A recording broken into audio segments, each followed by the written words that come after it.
Oh boy, it's hot out there. And hello, temporal tourists. I'm Lifeguard Dave. Oh, yes, you are. Quite the beefcake today, Dave. And I'm Lane, and welcome back to Touring History X, Y, and Z, where we learn that progress is like a really expensive watch. Right? Oh, Yeah, yeah. that was a I pregnant know. pause. Yeah. Uh, a lot of times, progress looks impressive, but good luck understanding how all the pieces actually work together. Oh, timely, very timely.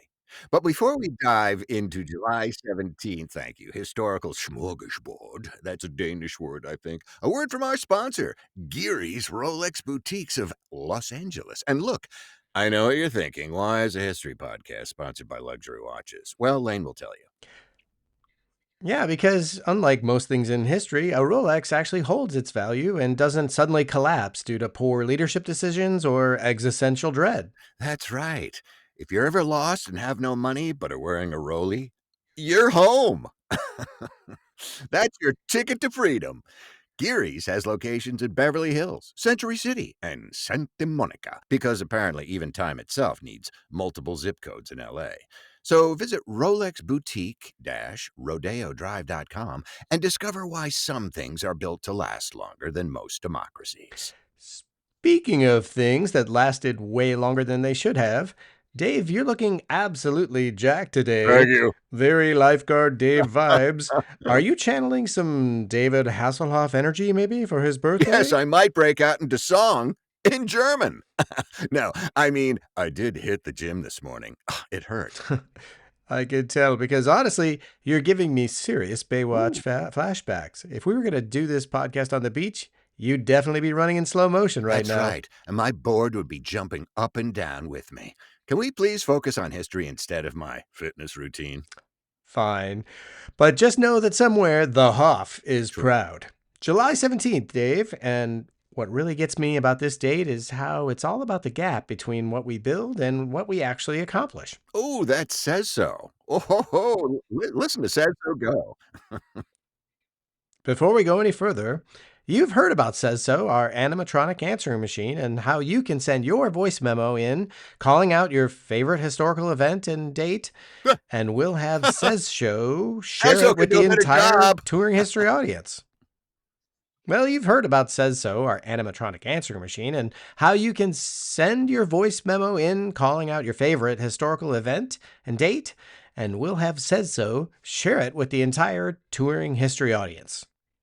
Well, yeah, that'll be fun. And today it is alive. It's alive. So you can tell Says So is just bursting to share something with us. So let's hit play and see what our listeners have to say.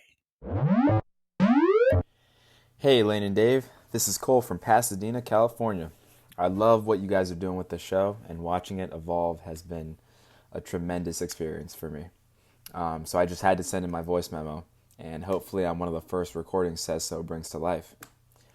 My historical shout out for July 17th is today is a very important day for me because it was when I received uh, a recruiting offer from Yale University to join their men's D1 lacrosse team.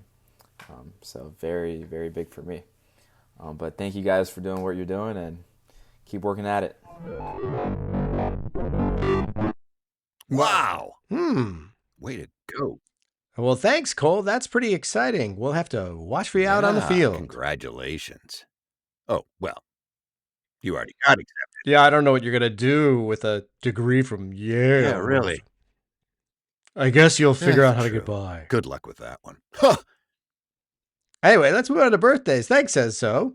That's right. Well, you're probably wondering why I'm jacked up and pumped up. It's because birthday legend includes David Hasselhoff at 73, proving that sometimes the most ridiculous thing becomes the most beloved thing.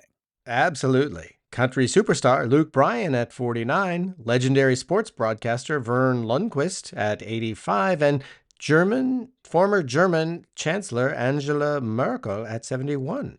Hey, interesting thing about Angela Merkel, she's terrified of dogs, I guess from living in East Germany. And when she went to visit Putin in Russia on a state visit, he deliberately put his dog in the room with her. Wow. Very Doesn't it, Putin-esque. though? Hmm. And Merkel, by the way, who managed to be the actual leader of the free world while everyone was arguing about who deserved the title. Yeah, I guess she really taught those dogs how to heel. That's right. But here's my favorite thing that happened in 1955 on this date.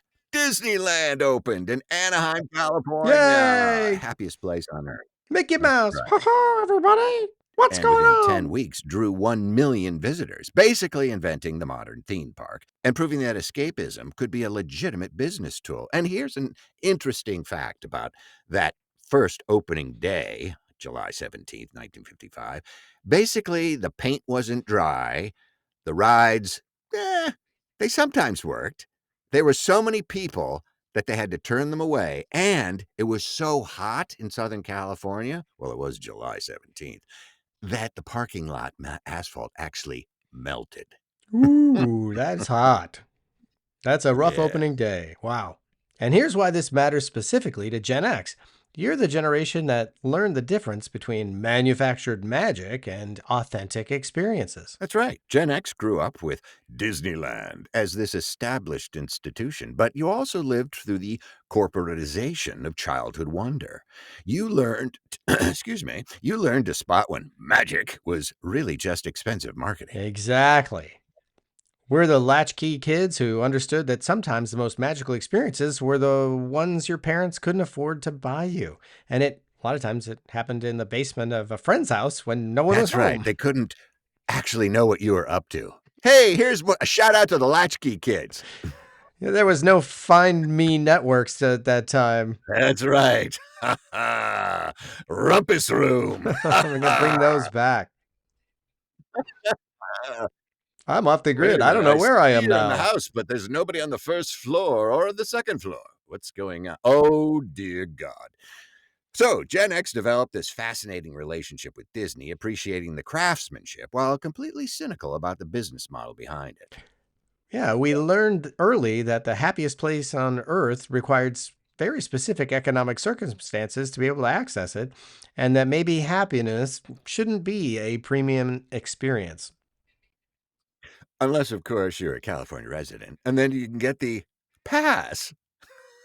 What's Yeah, it the called? California Pass, Well, a something California like that. pass. It's a much reduced rate for local people. What happened on the international criminal arena, Lane, in Hmm. 1998? Yeah, well, thanks for asking, Dave. So this is the second event, which means we're probably going to tie it to millennials. We're talking about July 17th, 1998, when the Rome Statute creates the International Criminal Court, establishing a permanent tribunal to prosecute genocide, crimes against humanity, and war crimes. Yes, and they've been very busy since it was established. And this hits millennials in this very specific way about global accountability and institutional trust. Like it would be good to have some of that. Yeah, how about it?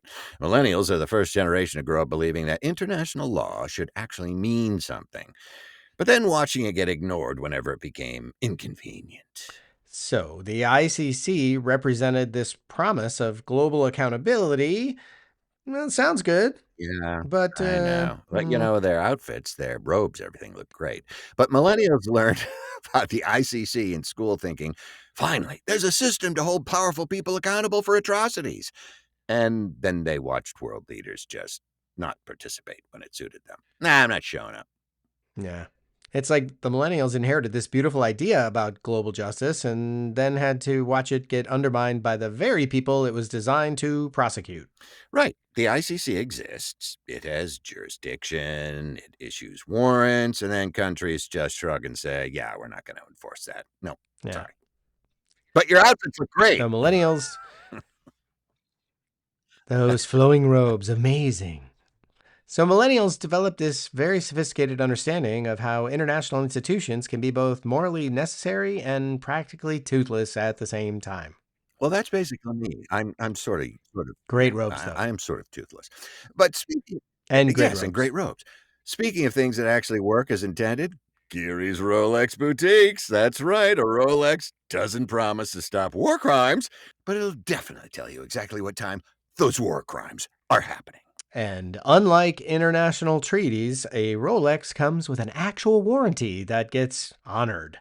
GEARYS has locations in Beverly Hills, Century City, and Santa Monica because precision matters even if justice is optional. That's right. And if you do get a Rolex, don't throw out the box. Keep the box. Or, yeah, keep the box, because if you ever want to sell it, the box means business. Browse through all the amazing watch designs and styles on Rolex.com, or even better, see them in person at your nearest Geary's location and invest in something that actually delivers on its promises and tells you time. Plus, Dave would look amazing in a Submariner. Very international waters lifeguard energy. That's right. Oh, I'll save you. And I don't have to wind my automatic Rolex to do it. I'm coming. The Hoff would approve. Moving on. Moving on. La Guerra Civil de España. July 17th, 1936. That's right. Hemingway wrote about it, For Whom the Bell Tolls. The Spanish Civil War begins with a military uprising, serving as a brutal preview of World War II, and proving that fascism doesn't emerge overnight.